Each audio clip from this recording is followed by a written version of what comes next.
How to add Chinese calendar to iPhone. To get started, first of all go ahead and open up the Settings app on your phone.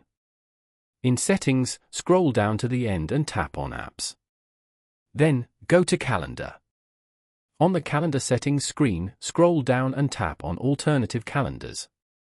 From the list that appears, tap on Chinese to enable it. A check mark appears next to Chinese, confirming the selection. The setting is saved automatically and remains active for your calendar. Now, go back to the home screen and tap on Calendar. As you can see, Chinese dates will now appear beneath the main dates throughout your calendar views.